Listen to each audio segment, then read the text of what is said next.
जी हाँ बहू। वो मेरी छोटी बहन को लड़का हुआ है, क्या मैं अपने मायके जाऊँ? बहू अगर तू अपने मायके चली जाएगी तो घर में काम कौन करेगा? अब बुढ़ापे में मुझसे तो काम होता नहीं है। जा काम कर घर में। ठीक है माँ। माँ, हाँ बेटा। वो भाभी किचन में रो रही थी। तो माँ, वो मायके जाना चाहती है तो उन्हें जाने दो ना। घर में काम कौन करेगा? माँ, काम की टेंशन मत लो, मैं हूँ ना, मैं घर का सारा काम कर लूंगी। माँ, कल को मेरे साथ ऐसा करेगी तो क्या आपको अच्छा लगेगा? बहू बहू। जी माँ जी, आपने मुझे बुलाया? ये बोल रही थी जल्दी से तू रेडी हो जा, हम सब तेरे मायके चलेंगे। ठीक है माँ जी। अब जा तू भी रेडी हो जा। ठीक है माँ। चमची कहीं। क्या आपकी भी सास है? भाभी सुनो, बाथरूम में मेरा कपड़ा पड़ा हुआ है, प्लीज आप धो दीजिए। पर ननद जी, मैंने तुम्हारे सारे कपड़े कल ही तो धोए थे, अब कौन सा कपड़ा बाकी है? भाभी आपकी भी ना यही प्रॉब्लम है कि जबान ज्यादा और काम कम करती हो। अच्छा ठीक है, गुस्सा मत हो, मैं धो दूंगी। जी।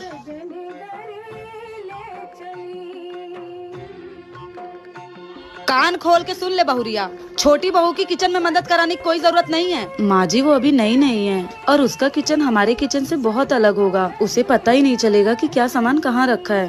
अगर मैं थोड़ा बता दूंगी तो उसे हेल्प हो जाएगी ना। अरे आज नहीं तो कल उसको ही खाना पीना बनाना है ना, तो उसको भी पता चलने दे कि क्या कहाँ रखा है। ज्यादा ज्ञान देने की जरूरत नहीं है उसको। माँ जी आपकी बात सही है और मुझे ऐसा लगता है कि छोटी बहू को सब बनाने आता है, पर मैं बस उसे सामान बता दूंगी कि क्या कहाँ रखा है तो परेशान नहीं होगी। और गर्मी भी कितनी है। देख बहुरिया, मुझसे बड़ी बनने की कोशिश मत कर, जो कह दिया सो कह दिया। जी माँ जी।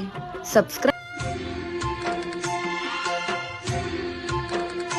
भाभी, आपके माँ बाप ने आपको संस्कार नहीं दिया है क्या? नई नवेली दुल्हन को घूंघट में रहना चाहिए। हाँ दीदी, इनके पास होगा कहाँ से संस्कार? पैदा होते अपने माँ बाप को खा गई और अपने ससुराल आने के बाद बेशर्मों की तरह यहाँ वहाँ घूमती रहती है। बेटा, तुम लोग अपनी भाभी से कैसी बात कर रहे हो? तुम लोग ये मत बोलो जितना ये घर तुम्हारा है ना उसका भी है, और तुम लोग डिसाइड नहीं करोगे क्या पहनेगी और कैसे रहेगी। तुम लोग अपने काम से काम मतलब रखा करो। और बहू तू टेंशन मत ले, तेरे मम्मी पापा नहीं है तो क्या हुआ, मैं हूँ ना। जब तक मैं जिंदा रहूंगी तुझे माँ बाप की कमी कभी महसूस नहीं होने दूंगी। और तुम दोनों देख क्या रहो, जाओ घर के काम करो। और बहू तू ये काम कर, जाइए साड़ी चेंज करके सूट पहन ले, तब घर का काम करना। थैंक यू माँ जी। मैंने सुना था कि शादी के बाद सास बहुत खड़ूस रहती है, लेकिन माँ जी आप तो बहुत अच्छी हैं, बिल्कुल मेरी माँ की जैसी। जेठानी जी।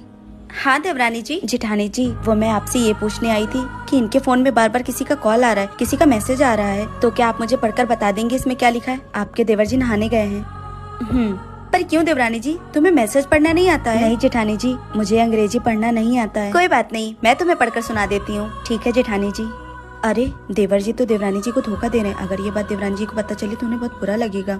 क्या हुआ जेठानी जी, बताइए ना क्या लिखा है इसमें। कुछ नहीं देवरानी जी, वो देवर जी के ऑफिस से कुछ इम्पोर्टेंट मैसेज था, बस और कुछ नहीं। अच्छा जेठानी जी, मुझे थोड़ा सा काम है, मैं जाती हूँ। देवरानी जी प्लीज मेरी बात का बुरा मत मानना। क्या हुआ अगर तुम अपने मायके में नहीं पढ़ पाई, पर तुम यहाँ कोशिश करो, देवर जी से 1 घंटे रोज टाइम निकाल कर पढ़ लिया करो। अगर देवर जी नहीं पढ़ाते तो मैं तुम्हें पढ़ा दूंगी। देखो जिंदगी में काम के साथ साथ पढ़ाई भी जरूरी है। देवरानी जी अगर तुम पढ़ लोगी तो ऐसी छोटी छोटी। सुबह जब मैं उठता हूँ तो भगवान से प्रार्थना करता हूँ कि हे भगवान तुम्हारी जैसी पत्नी सबको दें। सच में? हाँ, सोचता हूँ कि अकेले मैं ही क्यों दुखी रहूं। मेरी देवरानी ना 1 नंबर की आलसी और कामचोर औरत है। जेठानी जी चल मैं तुझे बाद में कॉल करती हूँ। हाँ देवरानी जी। जेठानी जी वो मैं ये बोलने आई थी कि मेरे हाथ पे थोड़ी सी चोट भी लग गई है और किचन में बहुत सारे बर्तन पड़े हुए हैं। माँ जी ने कहा है कि घर में कुछ मेहमान आ रहे हैं तो खाना भी बनाना है, तो आप प्लीज चल के मेरी मदद करवा दीजिए। क्यों देवरानी जी, मैं आपको नौकर लगती हूँ क्या इस घर की? ये काम तुम्हारा है ना, तो खुद जाके क्यों नहीं करती हो? अपना काम ना दूसरों पे मत थोपा करो। हाथ में बहुत दुख रहा है। वाह देवरानी जी, अपने मायके से 1 रुपए दहेज में लेकर आई नहीं हो और यहाँ उम्मीद रखती हूँ कि मैं तुम्हारी मदद करूँ। बिल्कुल भी नहीं, आज से घर का ना सारा काम तुम अकेले ही करोगी। इस घर में मैं तो क्या, कोई भी तुम्हारी मदद नहीं करेगा। समझ में आई बात?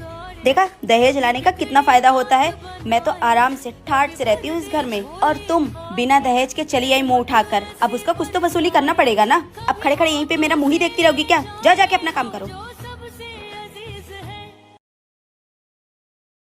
बड़ी आई मुझसे काम कराने वाली। वीडियो अच्छी लगी? इधर आना तो। जी माँ जी। ये बता बहुरिया, ये किचन में नए बर्तन तूने निकाले हैं? वो माँ जी कल मेरा भाई आया था ना, तो उसके खाने के लिए निकाला। तब तो वॉशिंग मशीन भी तूने ही चलाई होगी। हाँ माँ जी, वो बहुत सारे कपड़े हो गए थे ना, तो धुलने के लिए चलाया था।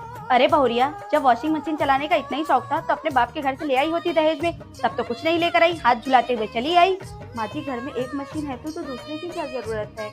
और वैसे भी माँ जी हम घर में 4 लोग रहते हैं और कपड़े ही कितने निकलते हैं, उसी में सब एक साथ धुल जाते हैं। और माँ जी 2-2 मशीन रख के क्या घर को लॉन्ड्री बनाना है?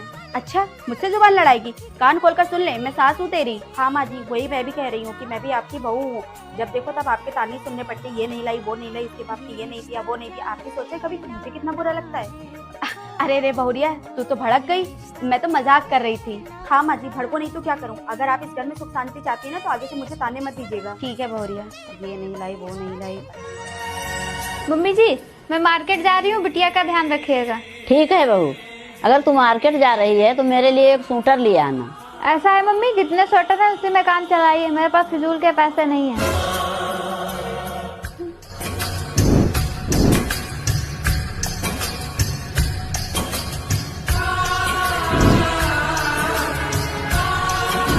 मम्मी जी, ये स्वेटर देखिए कैसा लग रहा है। मुझे क्या करना है? जैसा लाई हो वैसा है। अरे देखिए तो मम्मी, पूरे 2000 का है। मुझे क्या करना है? कितने हजार का हो, मुझे थोड़ी ना पहनना है। अरे मम्मी जी, ये आप ही के लिए स्वेटर लाए हैं, आप ही पहनेंगी, बताइए ना कैसा है। ये मुझे नहीं लेना है तेरा। तुम मुझसे सुबह कह के गई थी मेरे पास पैसे नहीं है। अरे मम्मी जी, अब मान भी जाइए, मैं आप ही के लिए तो स्वेटर लेने गई थी, वो तो मैं मजाक कर रही थी। पक्का तुम्हारी बुआ आई होगी। जाओ बेटा देखो, अगर तुम्हारी बुआ आई होगी ना तो कह देना मम्मा घर पे नहीं है। जाओ। नमस्ते बुआ। नमस्ते बेटा। बेटा तुम्हारी मम्मा कहाँ है? मम्मा तो घर पे नहीं है, आप बाद में आ जाना। ठीक है बेटा। अरे किसका फोन आ रहा है? तेरी दादी फोन कर रही है, पक्का पैसे मांगने के लिए फोन कर रही है। ले बेटा तू बात करके बोल दे मम्मा नहाने गई है, आप बाद में बात करें। हेलो दादी। हेलो बेटा, तुम्हारी मम्मा कहाँ है? मम्मा नहाने गई है, बात में बात कर लेना। ठीक है। शाबाश मेरे बच्चों। अरे मेरे पर्स में से पैसे किसने निकाला? जरूर पंछी ने निकाला होगा। अभी बता पंछी, तुमने मेरे पर्स में पैसे निकाले? नहीं मम्मा, मैंने नहीं निकाला।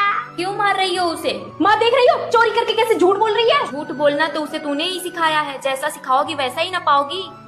बच्चों की पहली शिक्षा घर से ही शुरू होती है, घर को पहला विद्यालय। देवर जी, वो आपके भैया को 50,000 रुपए चाहिए। ठीक है। सुनिए जी, मम्मी का दोबारा कॉल आया था, वो बोल रही थी भैया को भेज रही हूँ, तू आ जा।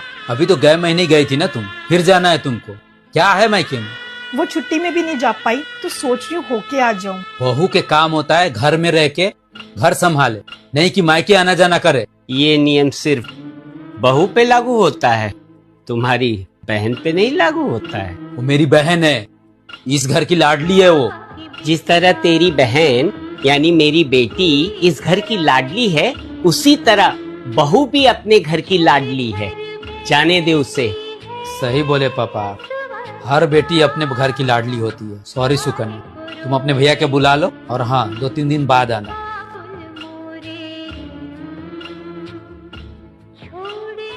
भाभी, अरे दीदी आप अंदर आइए। भाभी भैया किधर हैं?